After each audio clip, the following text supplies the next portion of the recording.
Yeah. Signing is overrated. On Monday. Okay, I'm recording now. Oh my God. So we can leave. Yeah, you can leave. You want to go and teach geography? Where is FINA 663? Let me just show you something. 1 minute. Can you increase the deadline for the signing? Sorry? The deadline for the signing? Deadline? It's still the same thing you're saying.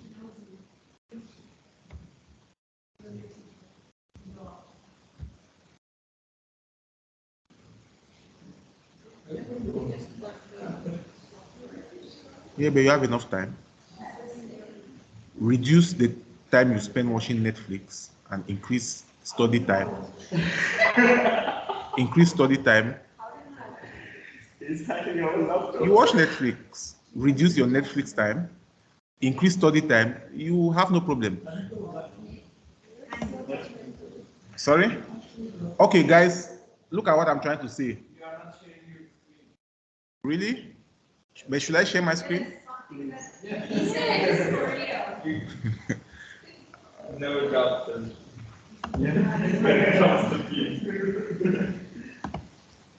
Okay, share.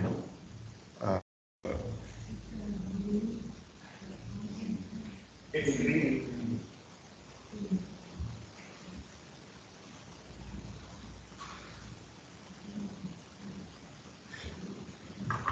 Is it now shared?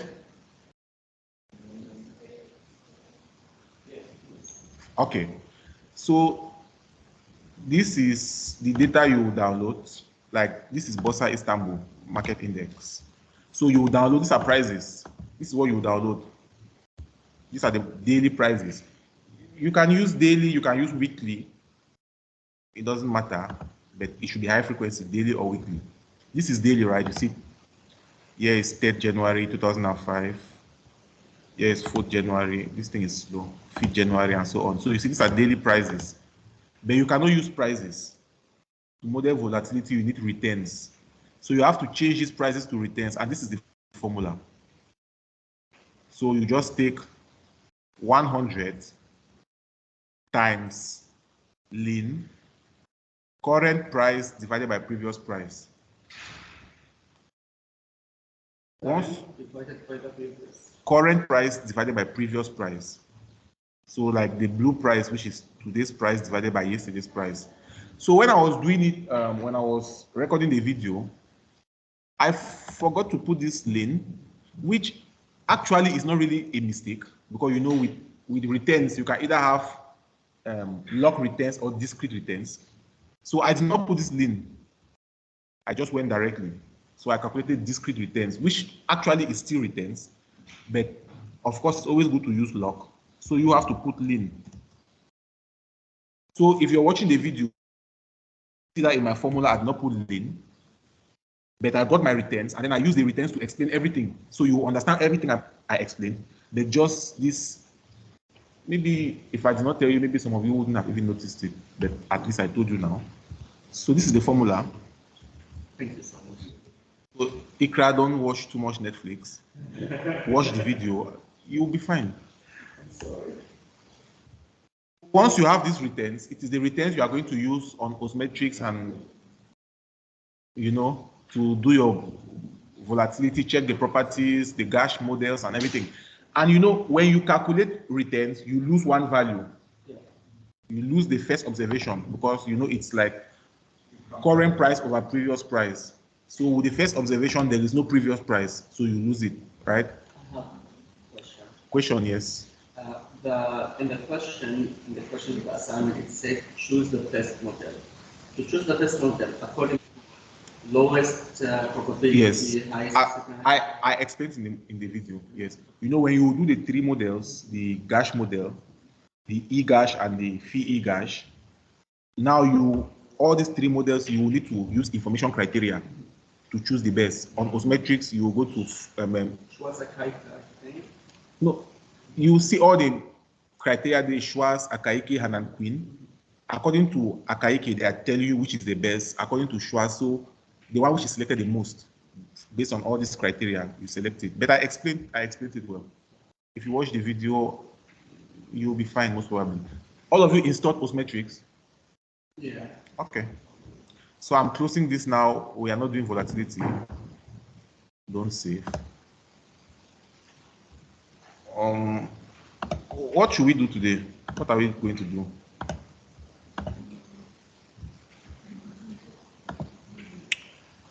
Some people did not come last week. You went to teach geography last week. You did not come.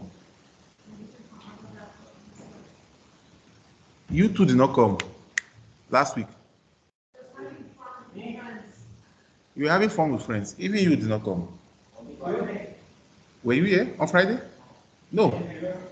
You did not come.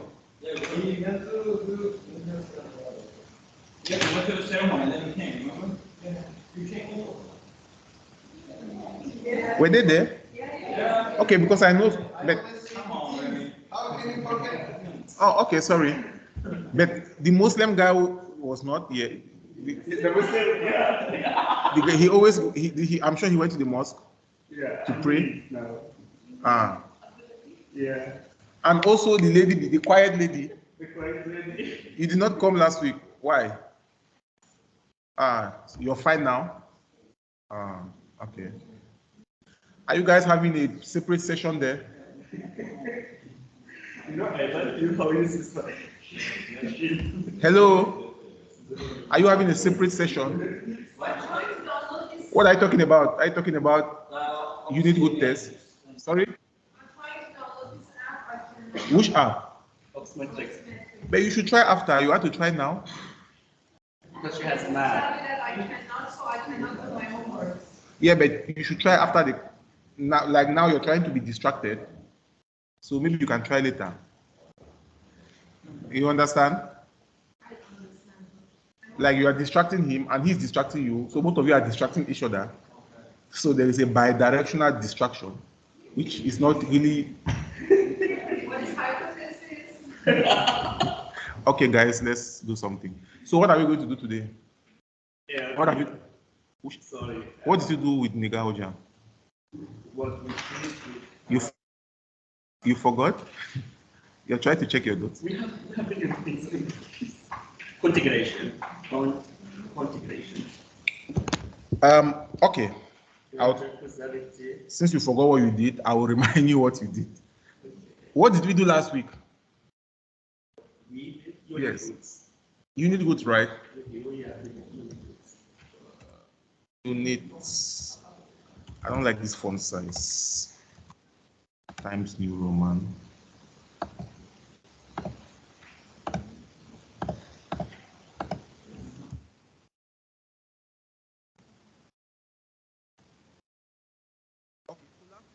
You need good testing, right?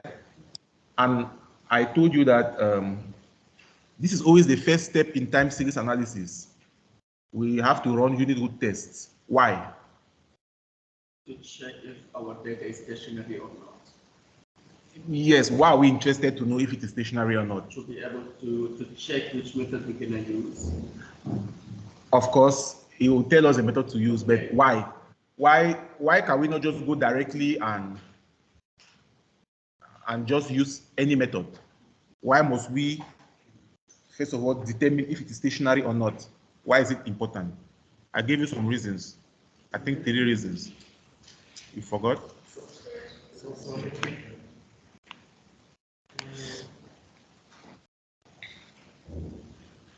To check the behavior and the properties of the variable, and to check if we do not have a spurious regression, and to not have invalid hypothesis testing. Okay.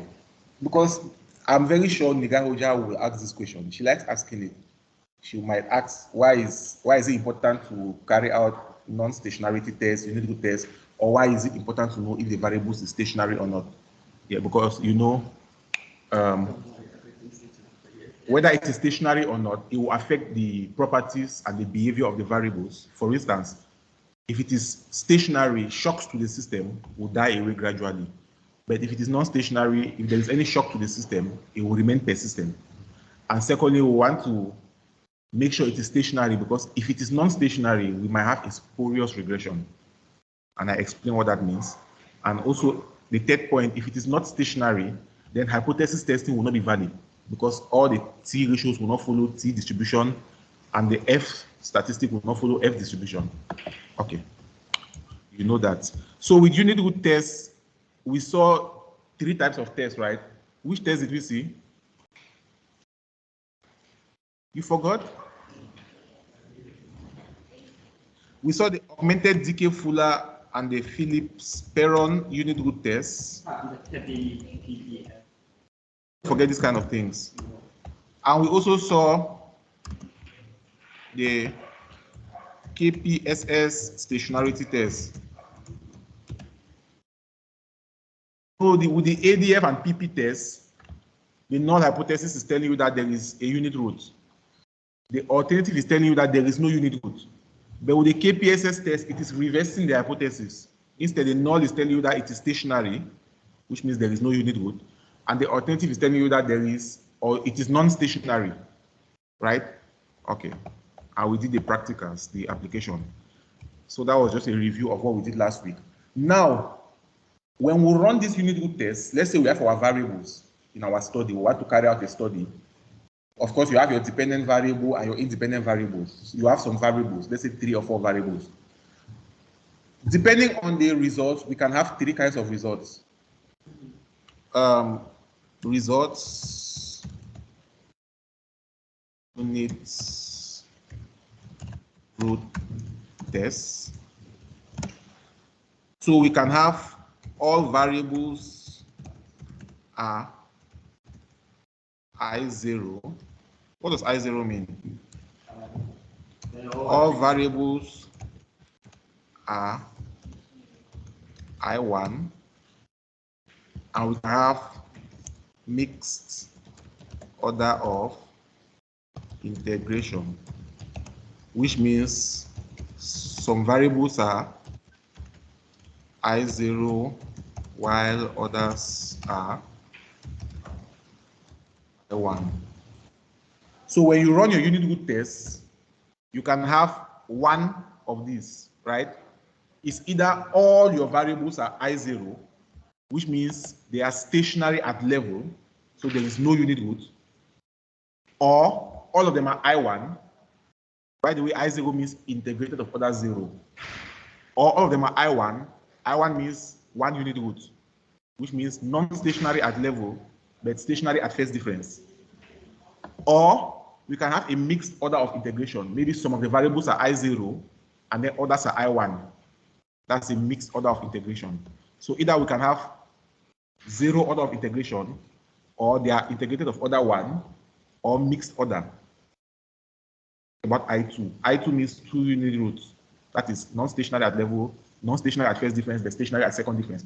We don't even talk about I2 because, like I told you, most variables in accounting and, sorry, not accounting, in finance and economics are I1. They have a single unit root. Some of them have no unit root, I0. Very few variables have 2 unit roots, I2. After I2, you cannot find any variable. There's no I3 variable, there's no I4. You will not see any variable which has 3, 4, or more unit roots. So we don't even talk about I2. Now, if all our variables are I0, what do we do? Which method do we follow? Ordinary least squares, basic regression, right? That's our methodology. If all variables are I1, what do we do? Integration. We need to do co-integration as a method. And if we have a mixed order of integration, what do we do? Yeah. We'll do auto, how do they spell it? Regressive distributed lag, ARDL. Depending on your unit root results, you will know what method to follow, right? So if we have everything I0, we'll do ordinary least squares. We have done ordinary least squares 1 million times, so you know it.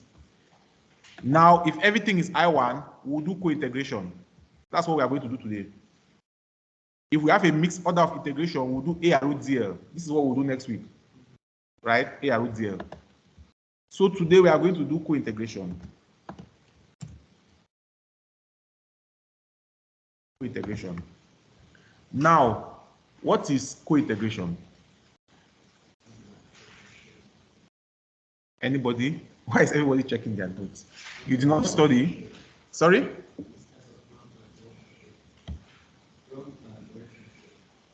I'm not getting the word you're using. Long run? Yes. Co-integration means long run relationship. That's what it means, but that's not actually the definition. I'm asking for the definition, and most probably Nigaoja might ask it because she likes asking it. What is co-integration? She will ask, what is co-integration? You have to define co-integration. So nobody knows, no idea. Okay, I'll tell you.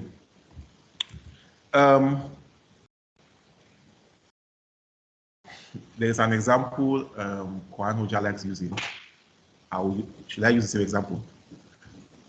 Okay. Think of two mad people who are staying in two different places. Let's say there is a madman in Maguza and there is a madman in Lefkosha, right? These two mad people are unpredictable. You cannot predict their movement. You cannot say this man will, the madman in Maguza, you cannot say today he will go this way or this way. He can just go any direction at any time because he's a madman. So you don't know anything about him. He behaves strangely. The madman in Lefkosha also behaves strangely because he's a madman. You don't know which direction he can go to. But if you bring these two mad people together, take the one in Lefkosha, take the one in Maguza, and put them together, most probably they will go in the same direction. If one is going this way, the other one will follow. Even though individually you cannot predict the direction of one of them because they are all mad, but if you put them together, since they are behaving together the same, they are all mad, most probably they will go in the same direction. So that's the example Kohan always likes telling us. How can I relate it now? Think of two non-stationary variables. Remember I told you that if a variable is non-stationary, it will behave strangely. It will affect the behavior of the variable. So think of two non-stationary variables, A and B. Individually, they are non-stationary. Variable A is non-stationary, so it behaves strangely. You cannot predict its behavior. Variable B is non-stationary, so it behaves strangely. You cannot predict its behavior. But when you combine them together in a linear fashion, when you combine A and B in a linear fashion, you obtain C. If this C is stationary, it means A and B are co-integrated. Do you understand? It means you have two non-stationary variables, but when you combine them linearly, you have a result. If that result is stationary, it means these two variables are co-integrated. So co-integration is a situation where a linear combination of non-stationary variables is stationary. Understood? So individually, these variables are non-stationary. They behave strangely, but when you combine them together in a linear fashion, you have a stationary variable. The result becomes stationary. If this happens, it means these two variables are co-integrated. It means there is a long-run relationship between them. So you can put it in your own words, anyhow you want. If Nigaoja asks you to define co-integration, it simply means a linear combination of two, well, not two, more than, it can be more than two, but a linear combination of non-stationary variables is stationary. Therefore, these variables are co-integrated. Okay. So that is the definition of co-integration. So, as he rightly said, if two variables are co-integrated, it means there is a long-run equilibrium relationship between them. Right? So co-integration simply, it means long-run equilibrium relationship, but I've given you the definition. If they are not co-integrated, it means there is no long-run relationship. Now, when can we perform co-integration? When can we do co-integration tests? In order for you to do co-integration tests, all your variables must be integrated of the same order. For instance, all your variables must be I1. They cannot have different orders and you do co-integration. For instance, if some of them are I0 and then others are I1, you cannot do co-integration. No chance. So all of them must have the same order of integration. I know you might want to ask me that with I0, all of them have the same order of integration. So why are we not using co-integration? It is because if they are all I0, it means there is no unit root, right? So just ordinary least squares will give us the long run relationship. No need to do co-integration. But if they are all I1, it means there is a single unit root. So we can do co-integration. So what I'm saying is that all of them should have the same order of integration and they should have at least one unit root. Okay. I did not talk about I2, right? But what I'll tell you is that if all your variables are I2, if all of them are I2, you can still do co-integration because all of them have the same order of integration, right? But it's very rare. It's very rare to find a single I2 variable, talk less of all of your variables being I2. So it is rare for your variables to be I2. That's why I would even talk about I2. Most probably, if you have variables, maybe you might find one or two to be I2, and then some will be I1, some might be I0. In this case, there is nothing you can do. You just have to delete those I2 variables. Either you change the proxy or you delete them totally. So if you find any I2 variable, change the variable or maybe use a different proxy. Make sure you have just I0 and or I1 variables. Okay. So to do co-integration, all variables must have the same order of integration. In some books, they will tell you that all variables should be I1 because they are assuming that it's difficult for all variables to be I2. Okay. Now, we have many co-integration tests. There are many. But the most famous one is the Johansen co-integration test. Johansen co-integration test. This is the most famous co-integration test. And that's why in eViews, this is the only co-integration test we have. So the only co-integration test we have in eViews is Johansen. The other tests like Engle and Granger, Engle, whatever, you cannot do it on eViews as far as I know. And there are other co-integration tests we can do, but you can do it on Stata, not on eViews. So on eViews, we can only do Johansen. It is the most famous anyway, because it has so many advantages. I don't want to get into that anyway. But just know that Johansen is the most famous test for co-integration. Now, when performing the Johansen co-integration tests, we have two test statistics. I'll tell you about the hypothesis. We have two test statistics.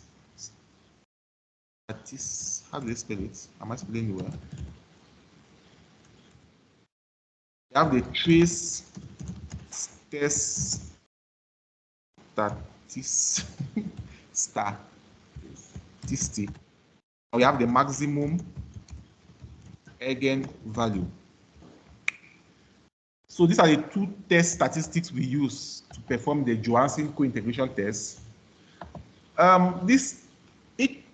So of course, if we are using the trace test statistic, it means we are doing the trace test. If we are using the maximum eigenvalue statistic, we are doing the other test, but we use both these statistics to perform the test. For the hypotheses, they are slightly different, but they are similar. I'll tell you.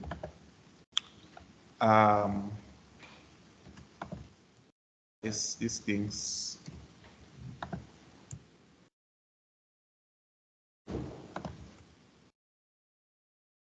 Okay. Oh, let me take it off. For the trace test, who has an idea about the hypothesis? You wrote it down? Okay, I'll tell you since you are trying to check your notes. In order to save time, why are you writing things and forgetting? Okay?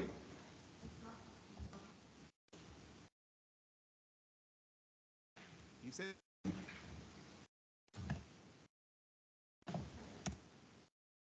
oh yeah, are you talking? You said something.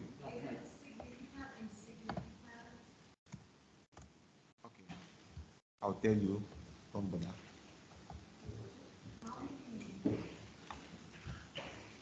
Now, guys, to perform this co-integration test, you have to be very careful. Why? Because we have sets of hypotheses. Like in the first set, we have null and alternative, and then we have the second set, null and alternative. In the third set, we have null and alternative. So we have null and alternative in different sets. So you perform this test sequentially. Of course, I'll explain. You don't need to cram this thing. It's easy to understand. For the first set, the null hypothesis is that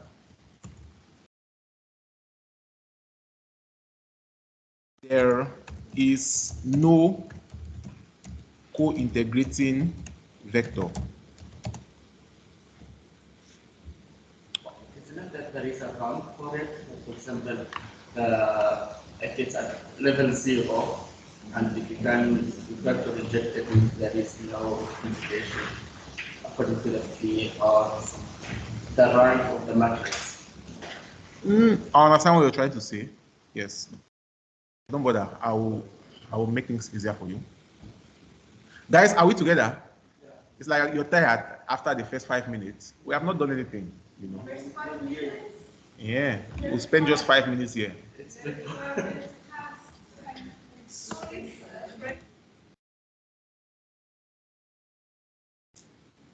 thing is too. Let me try to make it short. No co-integrating vector.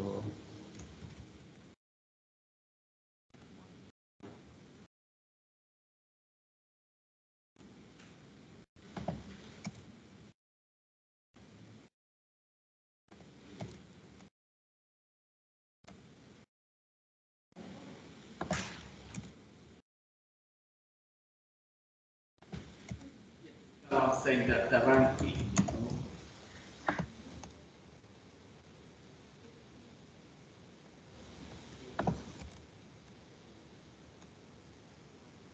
I don't like writing this thing, it's too long. I just say like no need to check more than 3, like it's fine since there's at least 3. At most.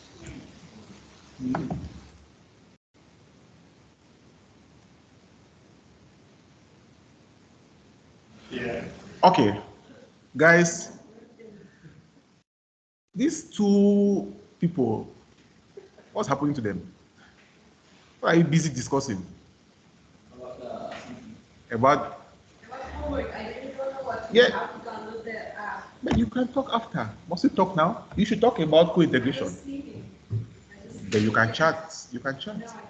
Why can't you chat? Old fashioned. Ah. Face-to-face talks. Okay, guys, these are our hypotheses, right? You see, like with the first set, the null hypothesis is telling us that there is no co-integration. At either vector or equation is the same thing, eh? No co-integrating vector. At times we'll say no co-integrating equation is the same thing. But if there is no co-integrating vector, it means there is no co-integration. The alternative is telling us that there is at least one co-integrating vector or equation. Here with the second set, the null is telling us that there is at most one co-integrating vector, alternative at least 2. Here at most 2, at least 3. So just know that if the null is 2, the alternative will be 3. In the null we use at most, in the alternative we use at least. So if here is at most 1, here is at least 2. At most 2, at least 3. At most 3, at least, you understand? So that's how we write the hypothesis. Now, with the maximum eigenvalue, it is very similar. The hypotheses are very similar. But the difference is that they don't use the words at least or at most. They specify. So of course here will be no co-integration. Here they will just say one co-integrating vector. Here they will say 1. Here they will say 2. So they don't use at least or at most. So here they will say one co-integrating equation. It can be equation or vector, it's the same thing. Here 2 co-integrating vectors.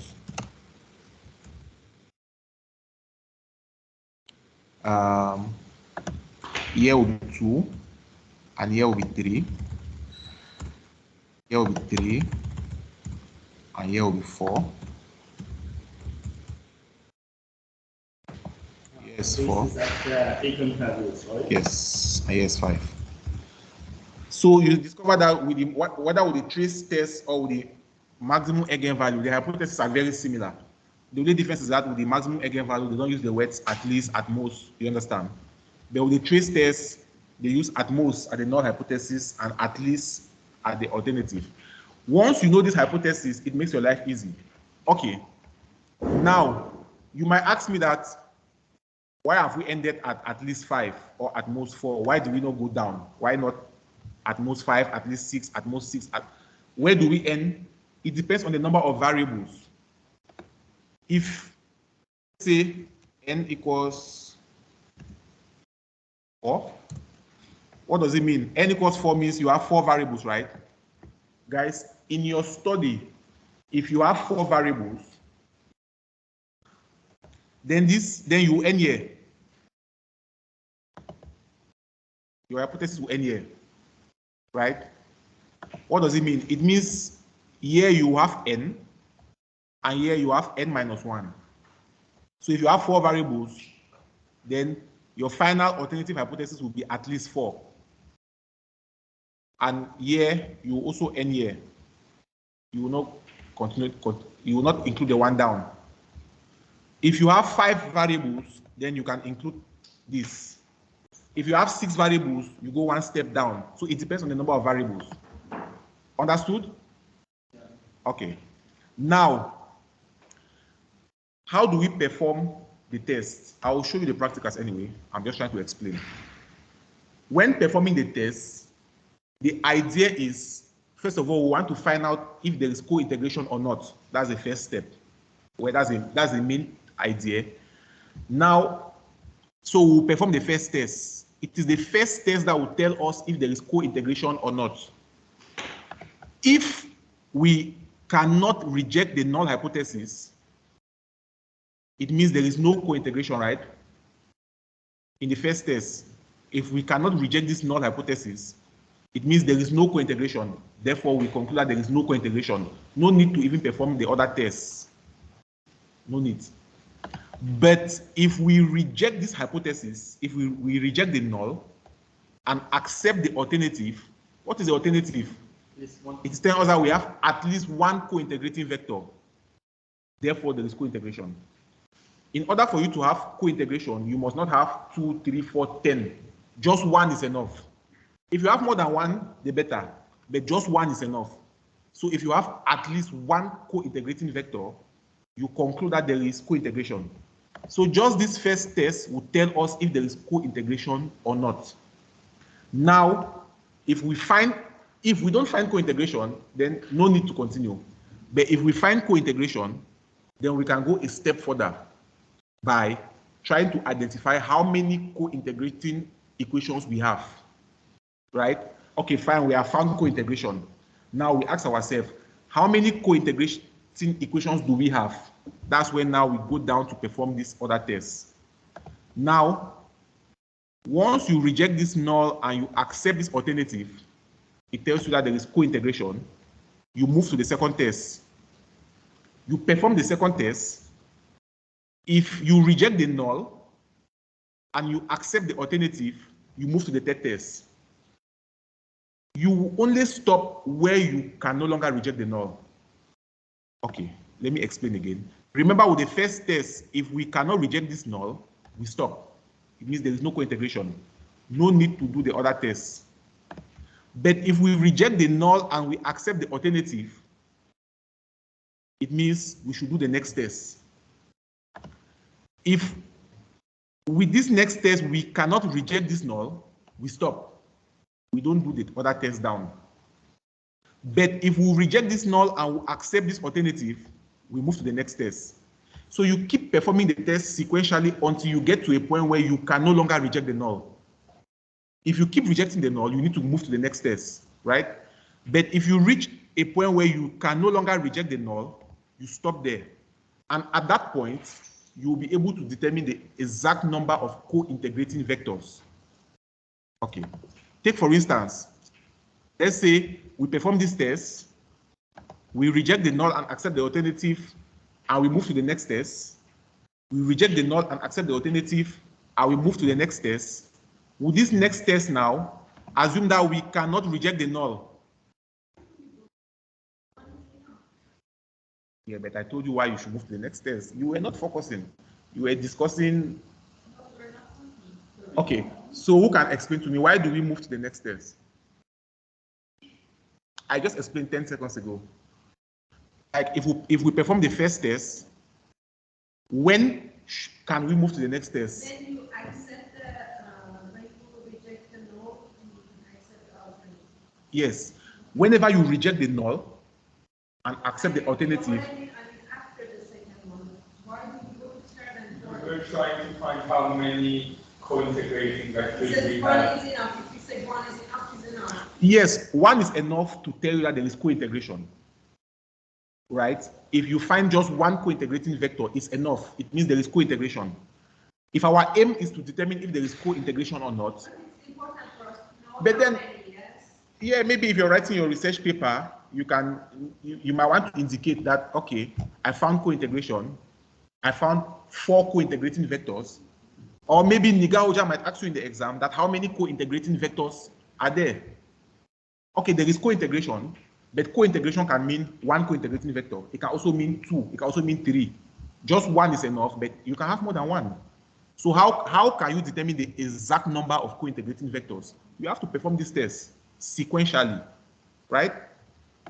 So if you reject the null and accept the alternative in the first test, you move to the second test. But we are only moving to the second test only if we reject the null in the first test. If you cannot reject the null in the first test, you don't move to the second test. You stop at the first test. If you come to the second test, if you reject the null and accept the alternative, you can now move to the third test. But if you don't reject the null in the first test, you cannot go to the second test. You stop at the second test. So you keep performing the test sequentially until you get to a point where you can no longer reject the null. Because if you keep rejecting the null, you have to keep going to the other test, right? If you reach a point where you can no longer reject the null, you stop there. So that's why I'm assuming that, let's assume that with the first test, you reject the null, accept alternative, you move to second test, you reject null, accept alternative, you move to third test, and then at the level of the third test, you cannot reject the null, which means we'll stop with the third test, right? Now, how many co-integrating vectors have we found? If we stop at the third test, how many co-integrating vectors have we found? 2 or 3. Why 2? Maybe it should be at least 2. You cannot say No, you cannot say at least 2 or at most 3. You need to tell me exact number. Because if you say at least 2, at most 2 is 2. at most 2 can still be 1.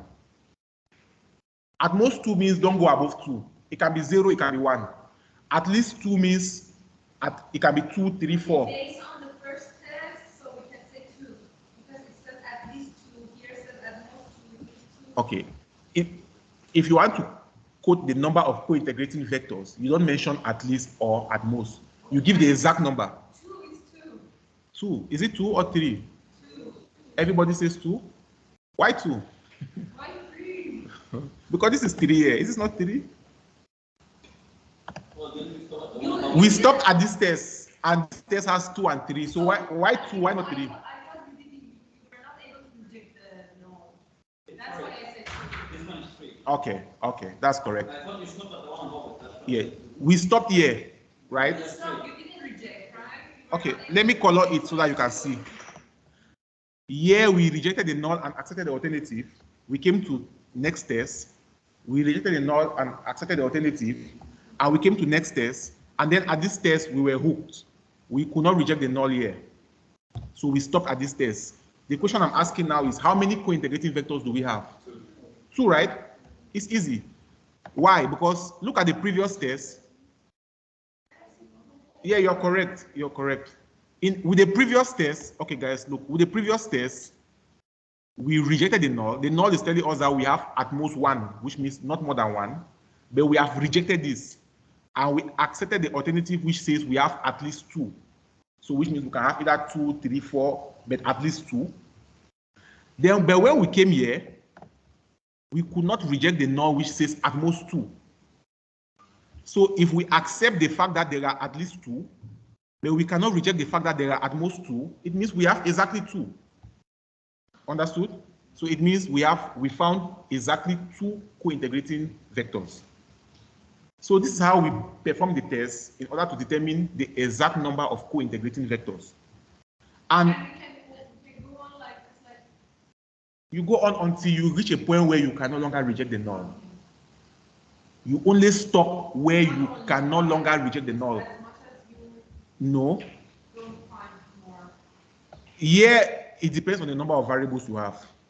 If you have 4 variables, then your final set of hypotheses will have 4 year and 5 year. You cannot continue to 5, 6 because it depends on the number of variables you have. So all what we have done here is the same thing we do with the maximum eigenvalue. It's the same thing. You need a break? We have not done anything and you want a break? No, break time. No. No break, sorry. Okay, I'll think in 5 minutes. I'll think if you need a break or not. But give me some time to think. So this is a maximum eigenvalue test, right? It is the same logic. You start with the first set of hypotheses. You perform the test. If you reject the null and accept the alternative, you move to the next test. If you reject the null and accept the alternative, you move to the next test. You stop at a point where you can no longer reject the null. And at this point, we are going to determine the exact number of co-integrating vectors. Okay, that is it for the trace tests and the maximum eigenvalue. Now, guys, I don't have the right to laugh. But you can laugh. If you see me laughing, you should laugh. You see now he's laughing. Okay, guys, that's the co-integration test.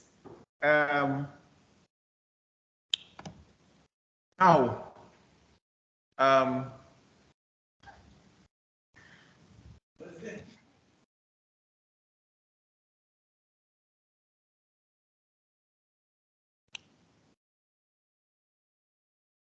I'll tell you something and then you can take a break.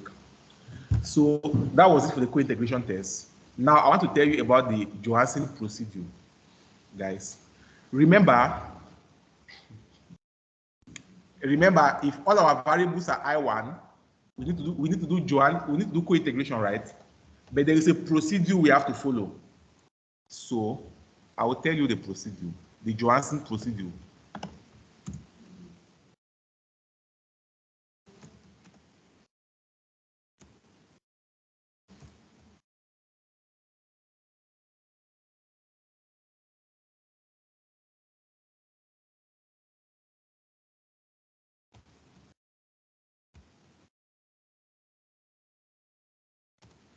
Okay. Assuming we have done our unit 2 test and all our variables are I1, it means we need to do co-integration. But now, the Johansen co-integration test is very sensitive to the lag length used. When doing the test, you see they will tell you use lag length 2 or 3. You need to specify your lag length. So in order to know the optimal lag length to use, we have to estimate VAR model. So first of all, we'll estimate the VAR model.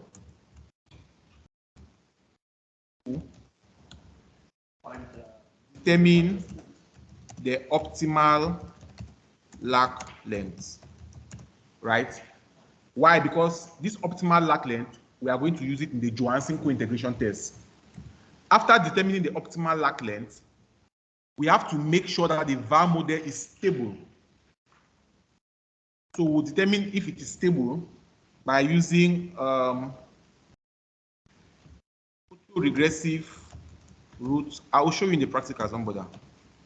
Table and autoregressive roots graph. So first thing, we should estimate a VAR model to determine the optimal lag length.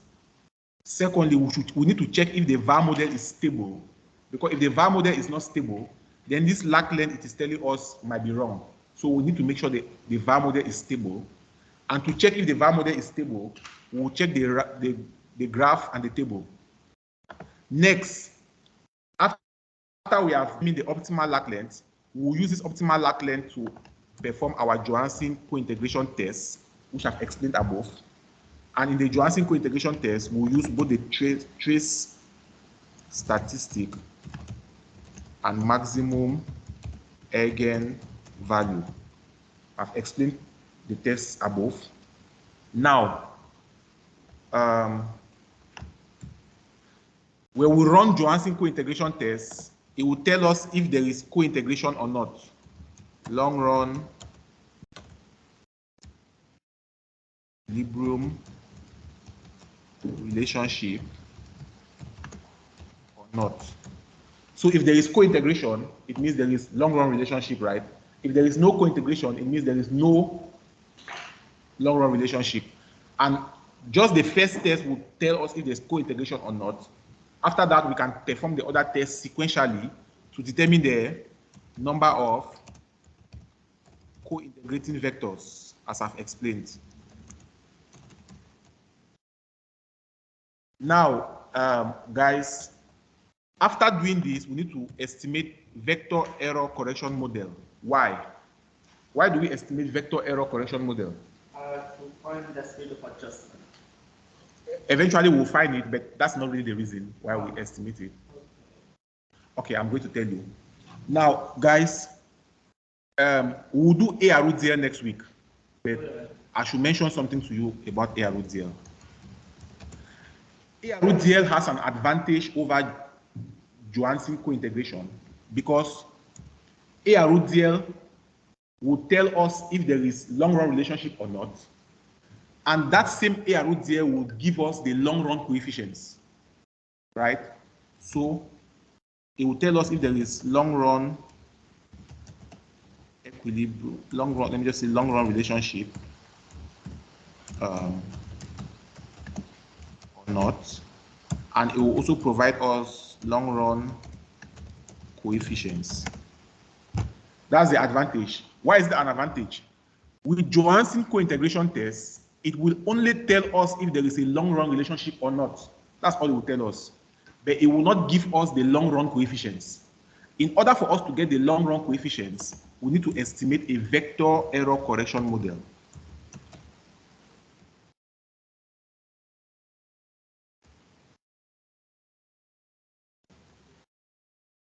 Yes.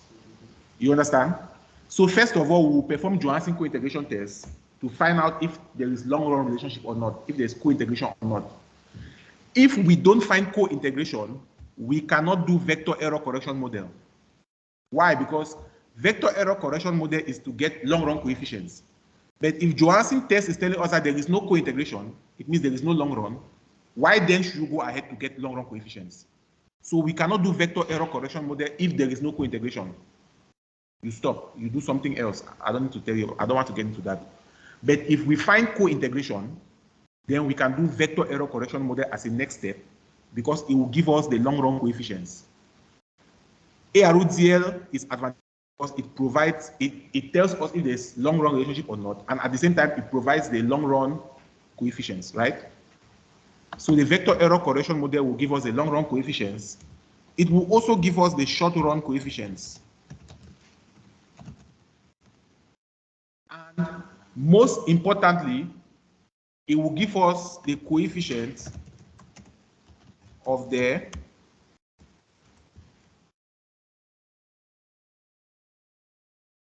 why am I not spelling this thing well?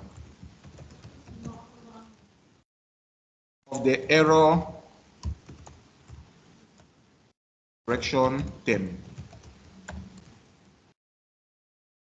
So we are going to, okay guys, give me a second.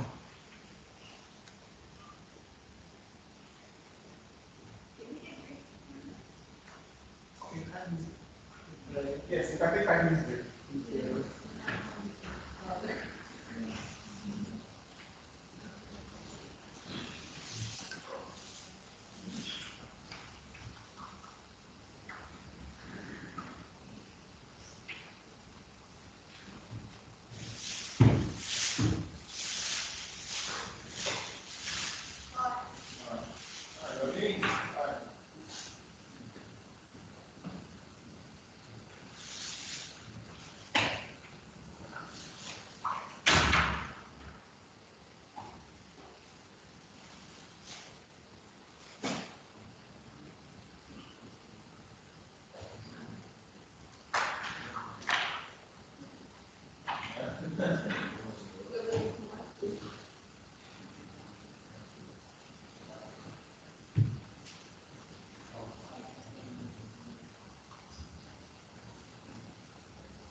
Break over like, are you sleeping today? Tired? Oh, sorry.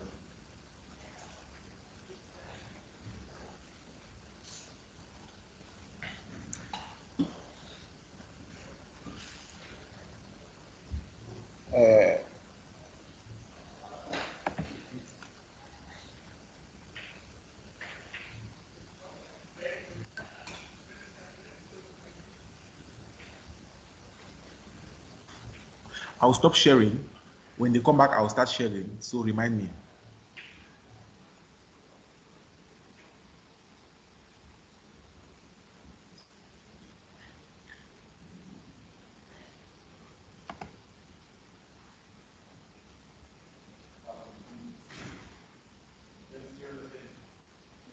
No problem. Am I hiding anything? So from this table, how can you determine the hash effect? Oh, you use the hash test. You use the hash test. You know the null hypothesis. It's saying that there is no hash effect. So look at this probability value as they are zeros. So it means you reject the null hypothesis, which says there is no hash effect, and you accept the alternative, which says there is hash effect. Okay. But if you have too many variables, like maybe 2,000 or more variables, observations, 2,000 or something, increase your lap length, use like 50 instead of 10. Okay. So if you have high observation numbers, try to use a higher lap. Okay.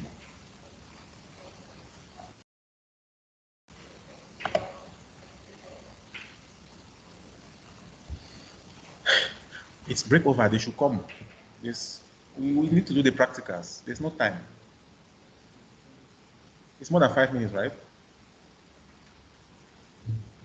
Why? Yeah.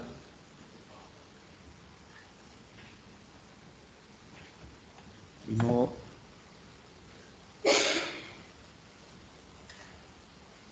um,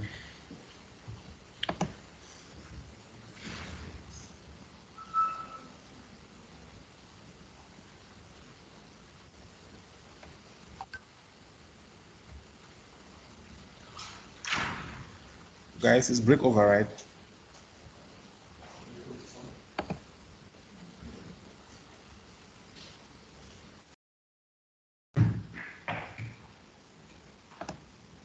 It's break. Are you fine now? Yes, I know. Why no? Why yes?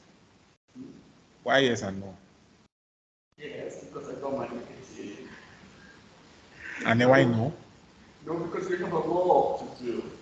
Yeah. Literally a work. Of course. That's why I'm saying they should come. Where have they gone to? We need to do this thing, you know. We'll do co-integration, vector error correction, Granger causality. Okay. I'll try to be fast. Are you fine? Sure? Okay. You're eating.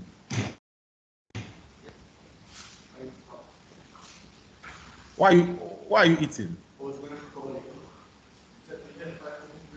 Yeah, 5 minutes break. It's more than 5 minutes. So you were hungry. Are you not giving his own food? Your friend? You don't eat? Okay. I thought you don't eat. I thought you know there are some people who don't eat. I just drink Benzo. Sorry? I drink Benzo. You drink? Petrol. What's that? Oil. Petrol. No, not oil. Not oil. You know petrol? Petrol? The gas they put in the car. Yeah, oil. Petrol. Petrol. I know petrol. I know. Why won't I know? Because he have energies. He doesn't have. Okay, that's what you drink? Yeah. And you're still alive? And you're still alive? Yeah. Okay. Okay, guys, let's continue.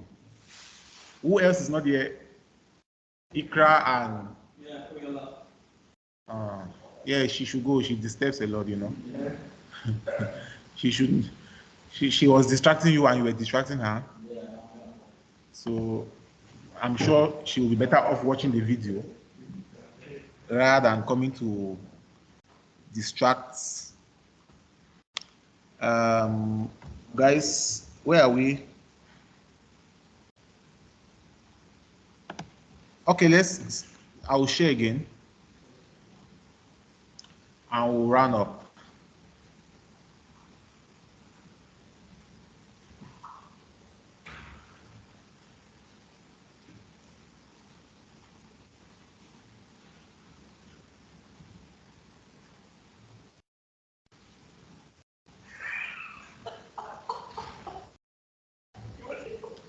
I didn't say, did I say anything? No. I didn't say anything. The way that Yeah. But I didn't eat breakfast today, so I'm just eating. But I didn't say anything. Did I say anything? Why are you guilty? Why are you feeling guilty?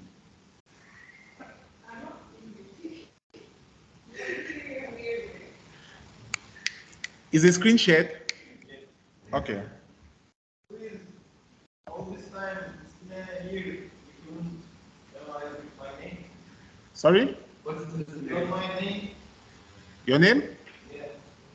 If I tell you your name, are you going to give me 2,000 TL? Deal. I tell you your name, you give me 2,000 TL. Yeah, you should.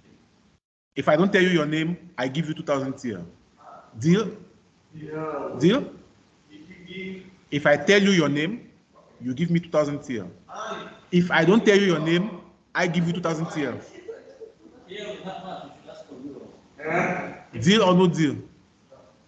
You're not serious. Okay, guys, is it sharing? Okay, let's proceed. We have little or no time. So as I was telling you, we'll do ARUDL next week, right?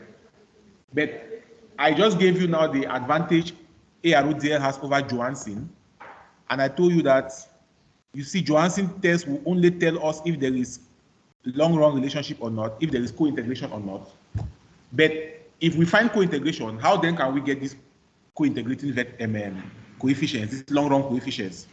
We need to do vector error correction model because it will provide us these long-run coefficients. But ARUDL will not only tell us if there is long-run relationship or not, it will also give us the coefficients. So that's the advantage, one of the advantages. There are many anyway. So vector error correction model, that's the VECM.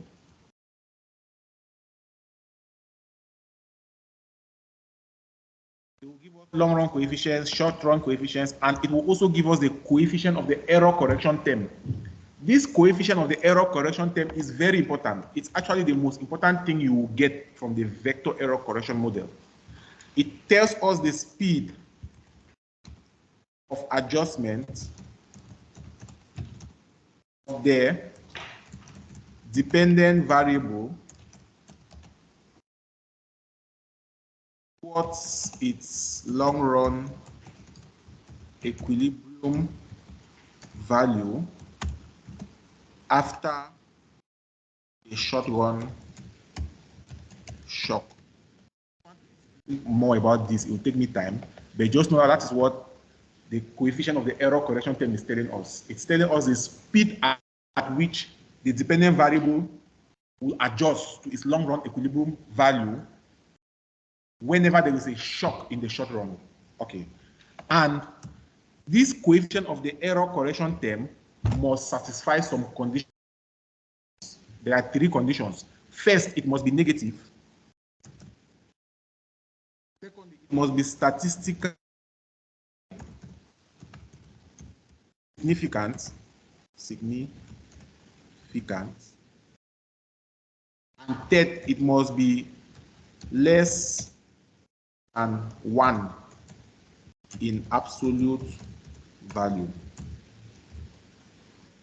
So I will show you the practical example. So the coefficient of the error correction term, that is the speed of adjustment, it should be negative, it must be statistically significant, and it should be less than 1 in absolute value. If all these three conditions are satisfied, then we will say that it means the vector error correction model has worked well and it is appropriate.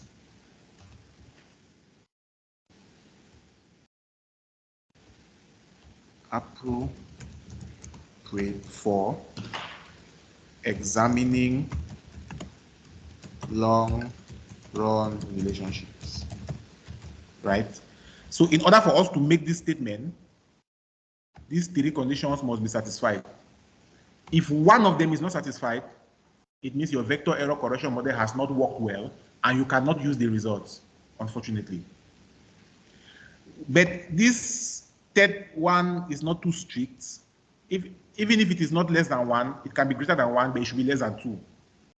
If it is less than 1, the better. But at times you will find it not less than 1, but it should not be more than 2. It can be more than 1, but it should be less than 2. So if you find it not less than 1, but less than 2, no problem. The most important one is this first 2. They must be satisfied. Okay. Those are our conditions. Now the next thing we'll do is Granger causality. Granger causality test. Here I will directly tell you what's this thing here? The hypothesis. The null hypothesis for Granger causality test is that there is no Granger causality. Why the alternative hypothesis is that there is Granger causality, right? Okay. Assuming we have 2 variables, let's say A and B. If A Granger causes B, but B does not Granger cause A, since there is unique, guys, I'll explain on board that.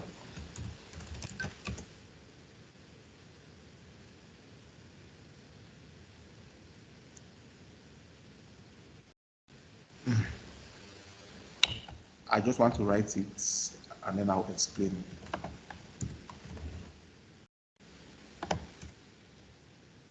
Are you enjoying your meal?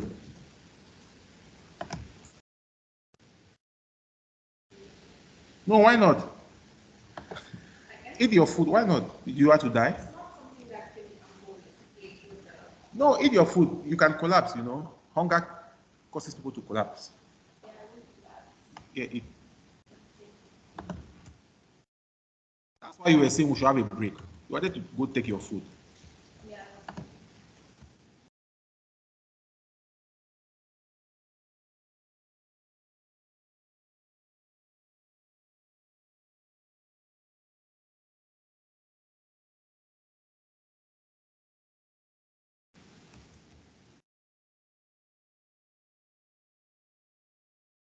Um,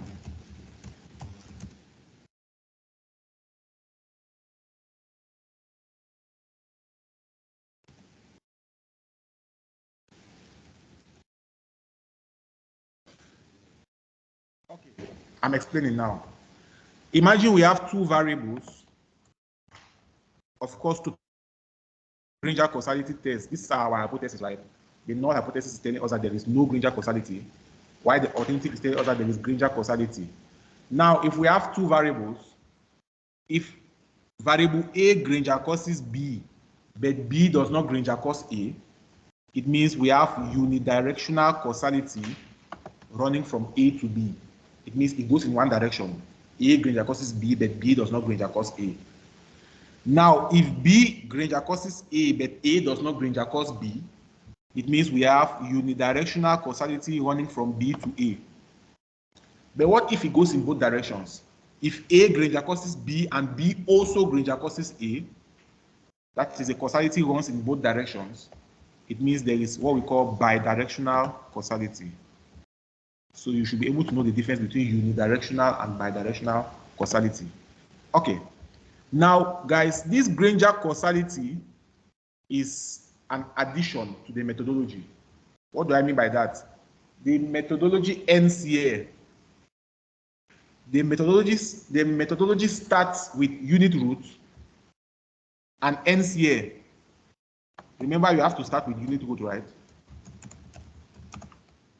Starts with unit root and ends here. So the first step is that you run your unit root test, and let's say all our variables are I1, so we need to do co-integration. But first, we will start with the var model because we want to get the optimal lag length, and it is this optimal lag length that we will use in the Johansen co-integration test. And to perform this test, we use the two test statistics. If you don't find co-integration, you cannot continue. You do VAR. If you don't find co-integration, you can do VAR, but I'm not getting into that. If you find co-integration, you need to do vector error correction model in order to get the long run coefficients. And this vector error correction model will also give us the coefficient of the error correction term, which shows us the speed of adjustment of dependent variable towards its long run equilibrium value following a short run shock.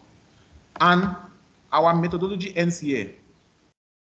But then we can also do Granger causality as an addition to check if there is any causality between the variables, right? So with this Granger causality, it doesn't matter whether you're doing co-integration. Where are we? It doesn't matter whether you're doing ordinary least squares or you're doing co-integration or you're doing ARODL. Whatever the case, you can do Granger causality as an addition. Okay. Now to save time, I will go straight to the application. If you understood all of this, so we are not doing ARODL today. Now let me go to the application. Oh my God, so many things. Data, I think here.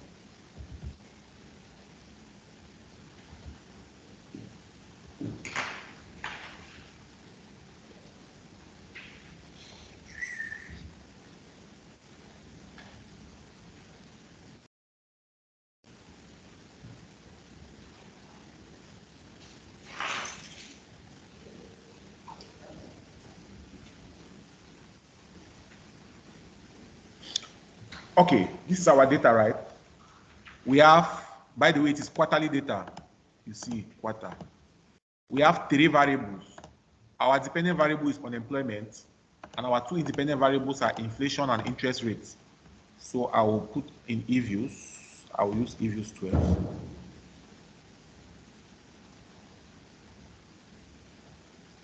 So you see, we have quarterly data from quarter 1 of 1960 right up to quarter 4 of 2000. So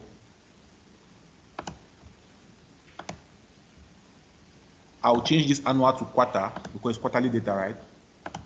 I'll write 1960 Q1, which means the first quarter of 1960 till is it fourth quarter, I think? Fourth quarter of 2000. Then now I'll put data. What are my variables? Let me see. You know these things anyway. Unemployment, inflation, interest rates. Unemployment, inflation, interest rates. Now copy my data and paste on eViews.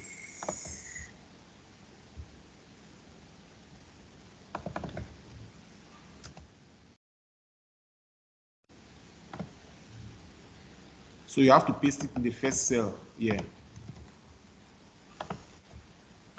Okay, this is a raw data. I think we should use log forms, right? Let's use log. It's always good to use log. Lane.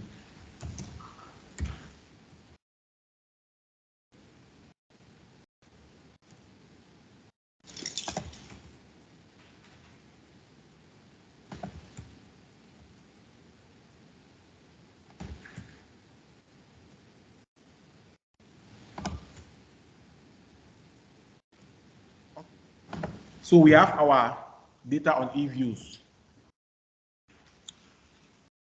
Unemployment, interest rate, inflation, right? Okay. Now, guys, where are we? Where does the methodology start? The first thing we have to do is unit root tests, right? But I'm not doing it today because we did it last week. But know that that's the first thing we have to do. You have to do your unit root test, the augmented decay Fuller test, the TP test, that's the Phillips-Perron, and the KPSS stationarity test. This test will tell you the order of integration. Are your variables I0, I1, or mixed order? But for us to use this methodology, all our variables must be I1. So I'm assuming we have done unit root tests, and all our variables are I1. Now, what's the next step? We need to estimate an unrestricted standard VAR model. So I'm directly showing you how to do it. A standard VAR. highlight all your variables. Please always start with the dependent variable. So dependent variable is unemployment. I will highlight the other two, inflation and interest rates. So highlight all your variables, right? Don't press enter, because if you press enter, it will open it, but that's not what we want. Don't press enter. Rather, right click on your laptop, right click, come to open. Don't open as equation, because we are not trying to run a regression. Open as var. So again, highlight all your variables, right click, come to open, come here, open as var, because we want to estimate a var model. Open it. Now, if you come here, you see you have standard var, vector error correction, and you have other kinds of var. We are going to estimate a standard var. Later on, when we want to do vector error correction, we will use vector error correction, but for now we are doing standard var. So you estimate a standard var. Don't change anything here. Just click OK. You have these results, but we are not interested in these results. Remember, why are we estimating var? Because we want to determine the optimal lag length, and we want to check if the var is stable. So first, I will determine the optimal lag length. I'll come to view. I'll come to lag structure. I'll come to lag length criteria. Now I need to specify lags. If you're using annual data, you can use 2 or 3 lags.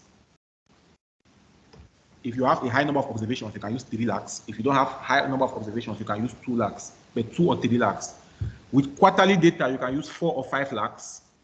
The more the observations, the higher the lag. Monthly data, you can use 12 or 13 lags. Since we have quarterly data, I will put here 5 lags. 4 or 5, no problem, but I'll put 5. And I'll click OK. Now, I have these results.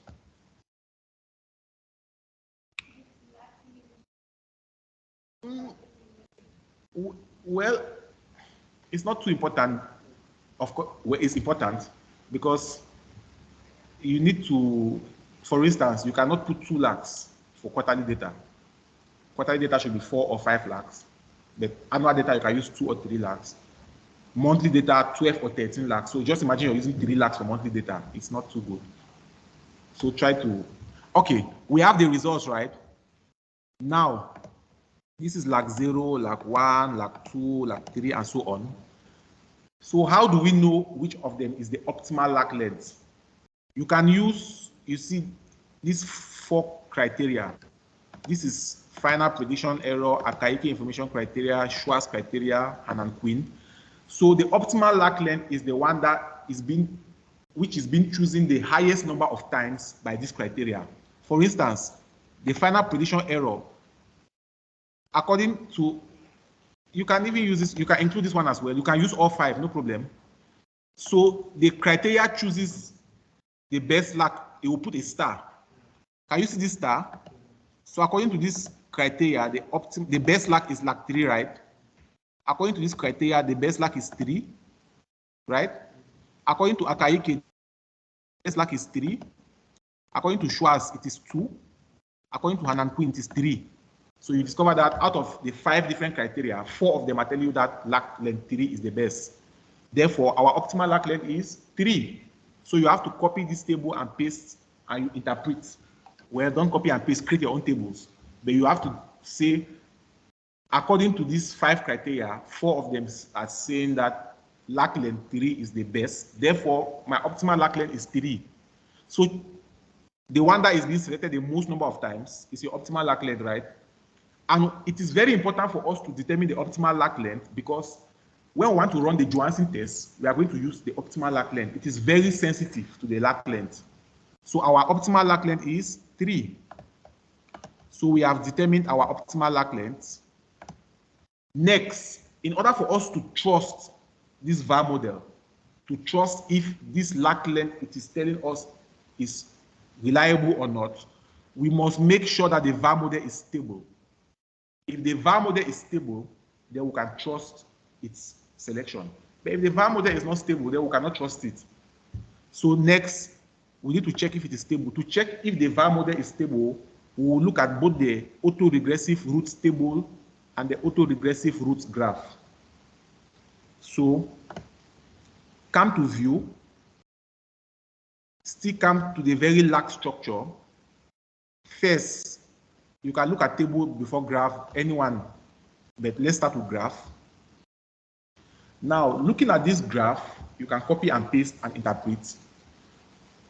You see these little blue dots inside, these are actually roots. All these roots must lie within the circle. They call it unit circle. If all of them are inside the circle, it means your VAR is stable. But if one of them, at least one of them, is above this, that is outside the circle, your VAR is not stable. So if you look at it keenly, you can see that all our roots are within the unit circle, right? So based on this root graph, it is telling us that our VAR model is stable.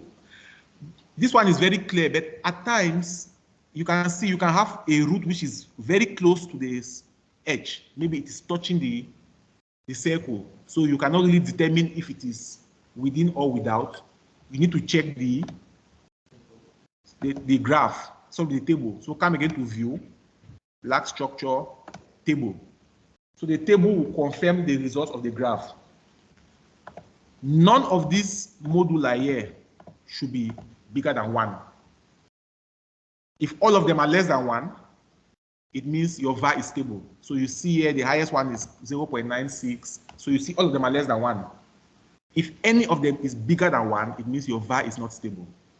So since all of these moduli here are less than 1, we conclude that our VAR model is stable. You see it is written here, no root lies outside the unit circle, therefore the VAR satisfies stability condition, right? Okay. So we have gotten our optimal arc length, and we have checked the table and graph, and they are telling us that our VAR is stable. So we trust that our optimal arc length is 3. Next, we need to perform JOHANSEN cointegration. And when doing cointegration, we are going to use optimal arc length as 3. Very important. So once we are here, come again to view.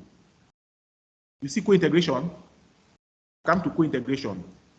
Now, when we come to this page, the first thing is change your arc length from 2 to 3. Because we are using the optimal arc length. So it should be 3 there. It was 2 there, I put 3.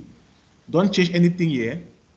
Now, you see we have 6 options here. 1, 2, 3, 4, 5, 6. Forget about option 1. Forget about option 6. So we'll use 2, 3, and 4. Forget about 1, forget about 6. Of course, we always start with 2. What happens is that you start with 2. If you don't find cointegration, you come and try 3. If you don't find cointegration, you come and try 4. If you don't find cointegration, you come and try 5. But wherever you find cointegration, no need to do the other ones. Just use whatever you find, you use it, right? So for instance, if we find cointegration with the second one, no need to come and try the third one. So I'm starting with the second one, and I put OK. These are my results. Now, how to interpret the results? Remember, we are using both the trace statistic and the maximum eigenvalue. In our results, can you see a trace? So these are the results for the trace statistic, this one. And here, can you see maximum eigenvalue? These are the results for the maximum eigenvalue, this one, right? Now, to perform this test, you need your hypothesis. So for the trace test statistic, here are our hypotheses. First of all, in this study, how many variables do we have? 3, right? 3 variables. It means here should be, of course, we cannot include this one. And even this, we cannot include this one. We end here. And let me see. This 3. 1, 2.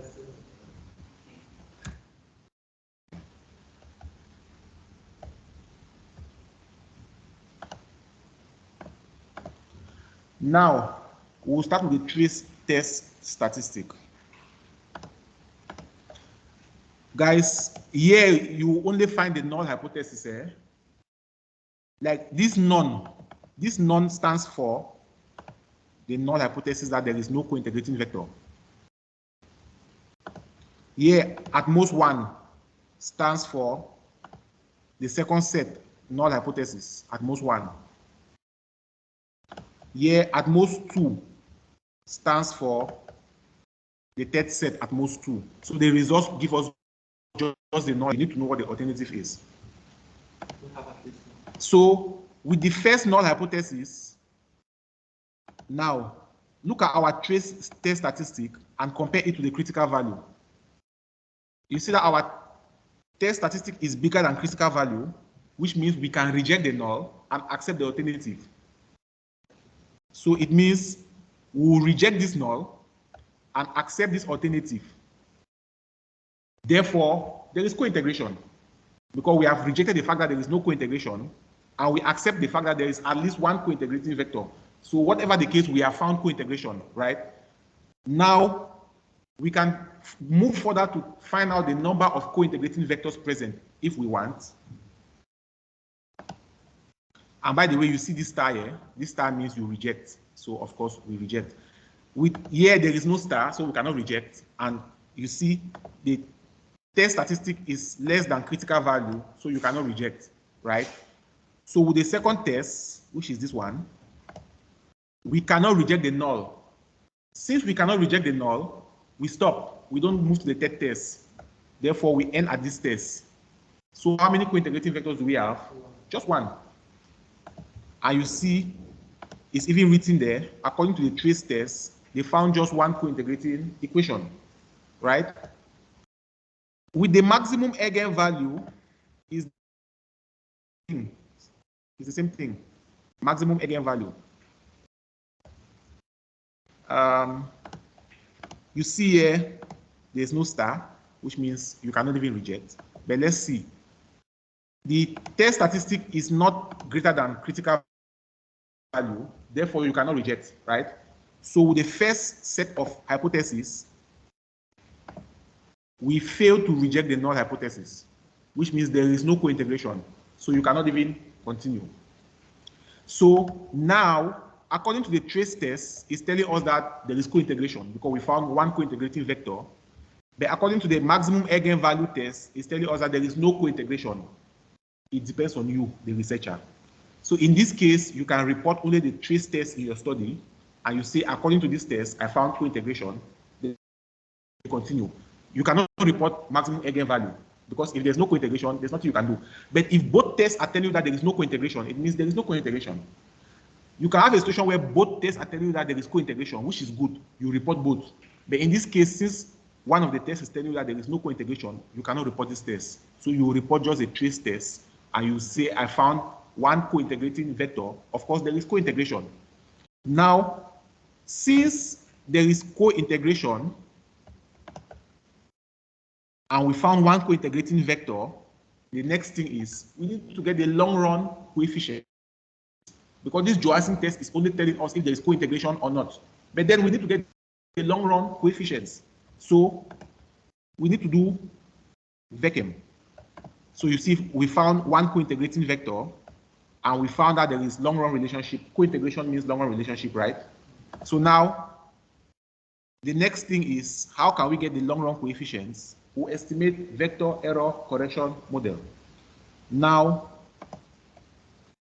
on this page, don't come to viewer, come to estimate, and then now you have to change this var to VECM, vector error correction. What was our optimal lag length? 3, right? But I will use 2 here, not 3. Why? Guys, in estimating vector error correction model, you use optimal lag length minus 1. So if your optimal lag length is 3, use 3 for Johansen cointegration, but with the VECM, use 2. If your optimal lag length is 4, use 4 for Johansen cointegration, but with the VECM, use 3. So use the optimal lag length for co-integration, but with the vector error correction model, use -1. Understood? So instead of 3, I'll use 2. Should I tell you why you are supposed to use -1? You need to know. Just use -1. Okay, I'll tell you why. It's because the vector error correction model will provide us both long-run coefficients and short-run coefficients, right? So we are using -1 lag length. Why? Because we are reserving one lag length, which will help us to capture short-run dynamics. And then the remaining lags will help us to estimate the long-run coefficients. Understood? Take it that way. So I'll use 2, and I'll estimate my vector error correction. So guys, this is my vector error correction results. Now, these results I have above here are the long-run coefficients.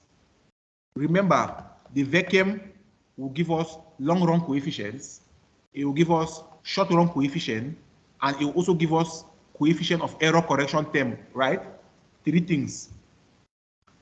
So these coefficients up here are my long-run coefficients. These coefficients down here are my short-run coefficients. And do you see this co-integrating something?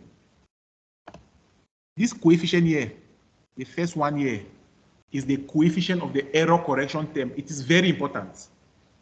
Where you see this co-integrating something, this coefficient here is the coefficient of the error correction term. Now, okay, to interpret your coefficients, please, when interpreting, of course, you know our dependent variable is unemployment, right? So this is inflation, this is interest rate. This is the coefficient, this is the standard error, and this is a t statistic. You see, it's written here, standard error and t statistic. So this is standard error and this is t statistic. This is coefficient, standard error, t statistic. We are interested in coefficient and t statistic. First of all, you know you cannot interpret coefficients which are insignificant. So you must make sure it's significant. Here we don't have probability values. We can get it, but I don't want to get into that. So we should use t statistic. You know, according to rule of thumb, your t statistic should be greater than 2 in absolute value. So since our t statistic here is bigger than 2, it means this coefficient is significant. Here it is less than 2, this coefficient is insignificant. So we cannot interpret this coefficient, but we can interpret this one. When interpreting long-run coefficients in the VECM, please reverse the signs. For instance, here is negative sign, but it means that this inflation has positive effect on unemployment. Here, we cannot interpret this one, but let's assume that it was significant. Here is negative sign, but it has positive effect. If it is positive sign, it is negative effect. So you have to reverse the signs when interpreting the coefficients in VECM. It is because of the error correction mechanism. Just know it that way. So you can interpret your long-run coefficients. Normally, as we interpret coefficients, 1% change in this causes this percent change on average, but change the signs when interpreting the long-run coefficients. Now, with the short-run coefficients, like for instance, let's say inflation, this is short-run, right? So we'll say, of course, it's insignificant anyway, but we can interpret this. No need to reverse the signs with the short run. But we are not very much interested in short run. We are very interested in long run. Now, I want to talk about the coefficient of the error correction term. Remember, it must be negative, it must be statistically significant, and it must be less than 1 in absolute value. So you see this our coefficient here. It is negative, right? It is statistically significant. T statistic is bigger than 2. And the coefficient is less than 1 in absolute value. This is minus 0.04. So it satisfies all 3 conditions. Therefore, it means that our vector error correction model has worked well, and it is appropriate for us to use it in examining long-run coefficients or long-run relationship. If this coefficient is positive, it means all this VECM is nonsense. You cannot choose this result, no chance. Or if it is negative but insignificant, you cannot use this result. So it must be negative and statistically significant. If it is less than 1, the better. But if it is not less than 1, it should not be more than 2. Now, how do we interpret this value? This coefficient of the error correction term is the speed of adjustment of your dependent variable towards long-run equilibrium value following a short-run shock. So, how do we interpret it? We will say the independent variables are what are they? Inflation and interest rate, right? So we'll say short-run values of inflation and interest rates, short-run, not long-run, short-run values of inflation and interest rates contribute to unemployment. Should I use adjustment? Contribute to unemployment adjusting to its long-run equilibrium value at a speed of adjustment of 4%. This is 0.04, right? Which is 4. That's 4%, right? You will not say minus 4%, you say 4%. So you say short-run values of inflation and interest rates contribute to unemployment converging to its long-run equilibrium value at a speed of adjustment of about 4% every year. That is how you interpret this coefficient of error correction term. Please, you can watch the video again to write it.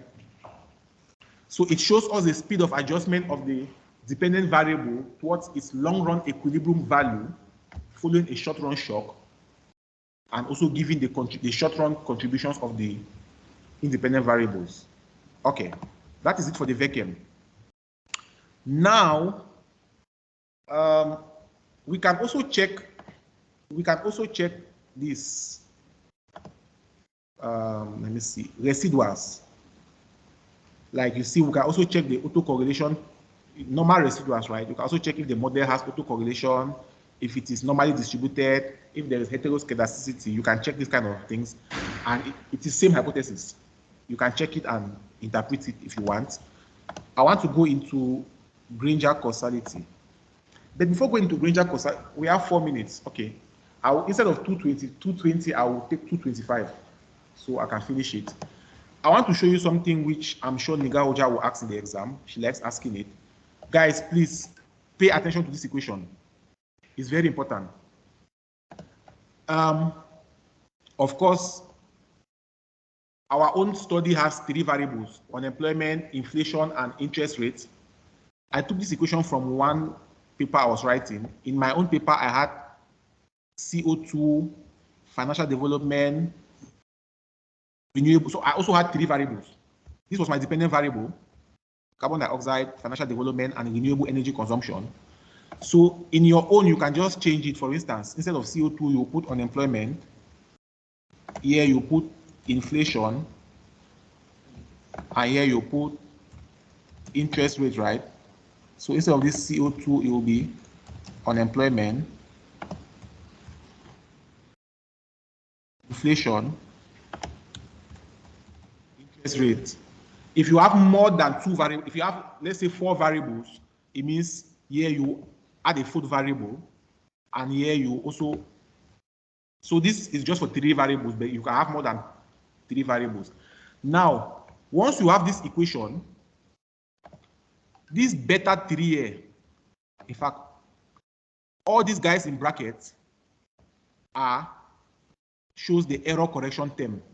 So everything here in bracket is the error correction term. This beta 3 here is the coefficient of the error correction term, which is this coefficient. This value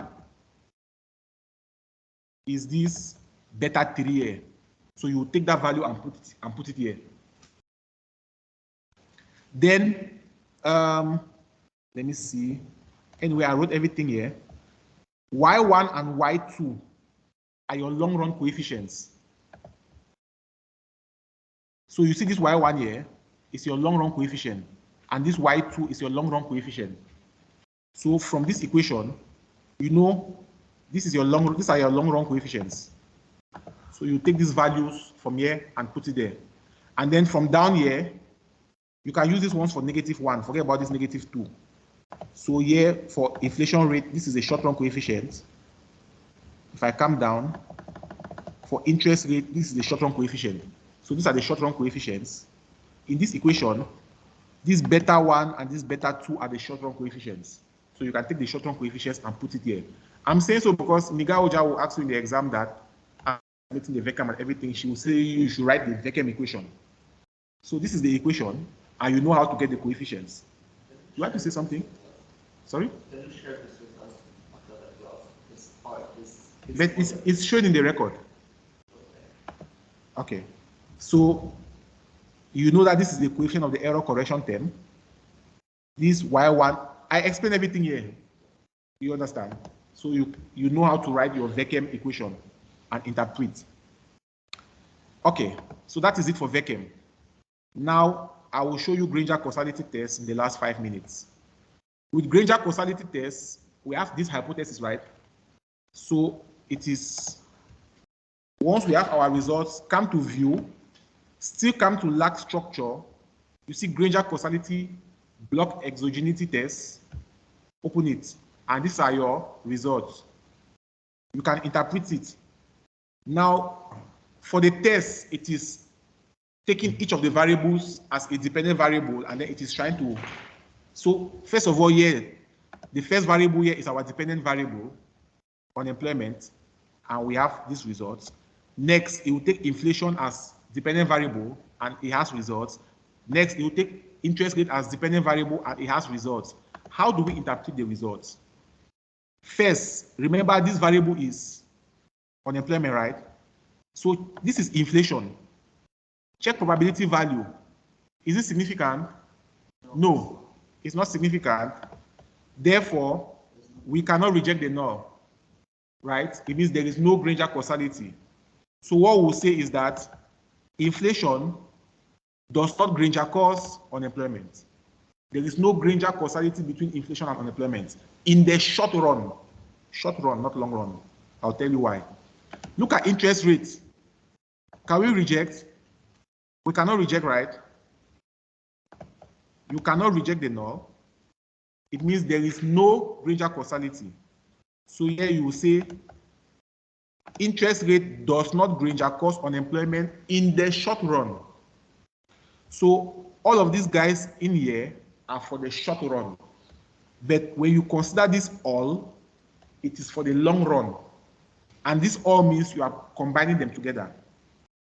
So this all is combining both inflation and interest rate together, but it is long run. But if you're looking at them individually, it is short run.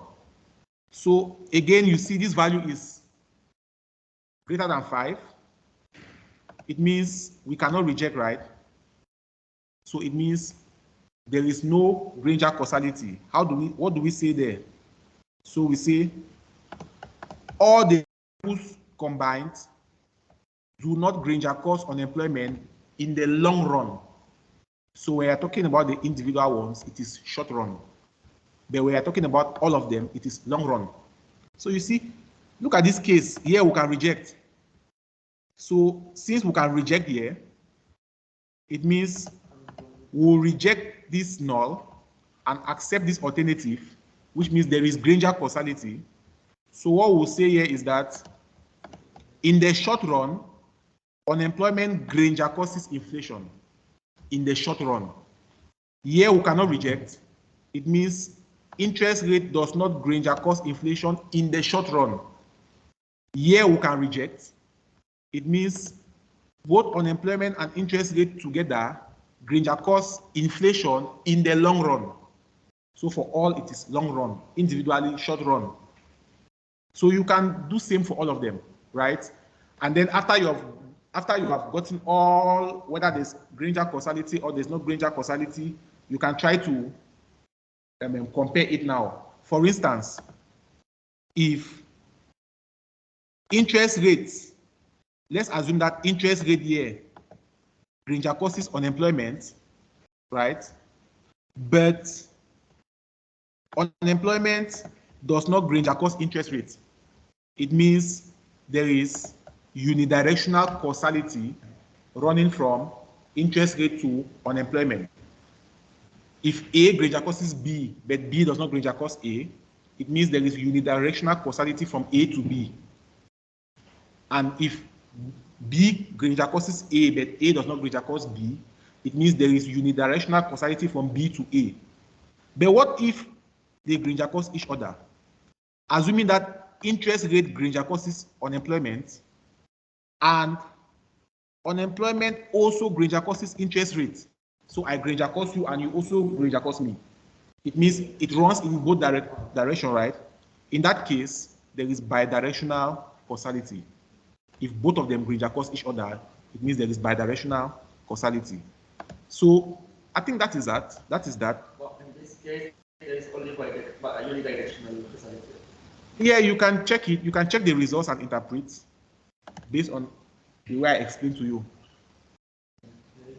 Like for instance, inflation here does not Granger cause unemployment. Or let me see. No causality, no causality, Yeah, causality, no causality. Sorry, unidirectional. So here, unemployment Granger causes inflation.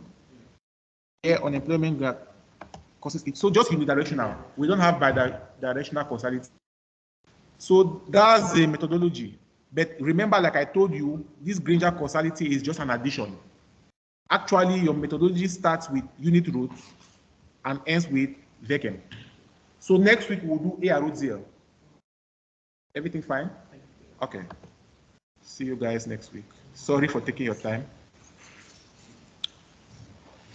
Now bring the other class. Let me stop recording.